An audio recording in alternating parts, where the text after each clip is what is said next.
మన తెలంగాణలో మొట్టమొదటి ఫ్యాక్టరీ అవుట్లెట్ మన ముకుంద జ్యువెలర్స్ లో లైట్ వెయిట్ ఆభరణాలు కలెక్షన్స్ ఎన్నెన్నో అన్ని జ్యువెలరీస్ పై VA కేవలం 2 to 12% మాత్రమే. విచ్చేయండి ముకుంద జ్యువెలర్స్.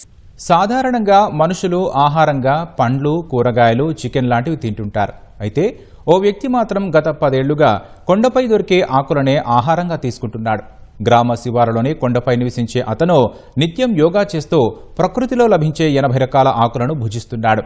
దశాబ్దం కాలం పాటు వివిధ రకాల ఆకులను తింటున్నా అతడు ఎలాంటి అనారోగ్యానికి గురికాకపోవడం చుట్టుప్రక్కల వారిని ఆశ్చర్యానికి గురిచేస్తోంది. కర్ణాటకలో బెళగావి ప్రాంతానికి చెందిన బుదన్ మాలిక్ స్వగ్రామం ఉగరగోల. గత 10 ఏళ్లుగా అతను గ్రామ శివారులోని కొండపైనే నివసిస్తున్నాడు. నిత్యం యోగా చేయడం, ఆకులను తినటం అతని దినచర్య. కొండలో ప్రవహించే నీటినే తాగుతాడు. రోజూ 4.5 గంటలు మాత్రమే నిద్రపోతాడు. బయటవారు నోరూరించే వంటకాలు పెట్టినా వాటిని కన్నెత్తి కూడా చూడడు. రోజూ తెల్లవారుజామున 2 లేదా 3 గంటలకు లేచి గంటపాటు యోగా చేస్తానని బుదన్ మాలిక్ చెప్పాడు. ఆ తర్వాత 2 ప్లేట్ల ఆకులను తిని స్నానం చేస్తానని తెలిపాడు. మళ్లీ మధ్యాహ్నం ఆహారంగా ఆకులను తీసుకుని విశ్రాంతి తీసుకుంటానని మాలిక్ చెప్పాడు. రాత్రి 8 గంటలకు గంటపాటు యోగా చేసి మళ్లీ ఆకులను భుజిస్తానని తెలిపాడు.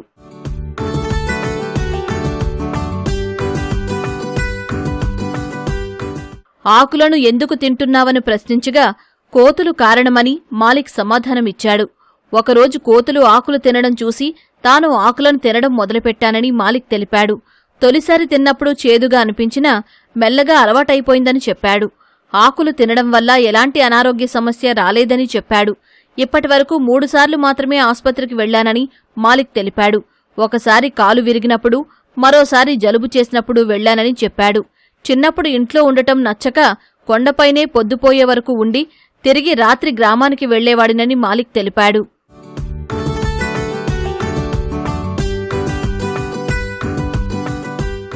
మాలిక్ ఆహారశైలి గురించి BMK ఆయుర్వేద వైద్య కళాశాలకు చెందిన ఆచార్యుడు మహంతేశ్కు వివరించగా ఆయన కూడా ఆశ్చర్యపోయారు.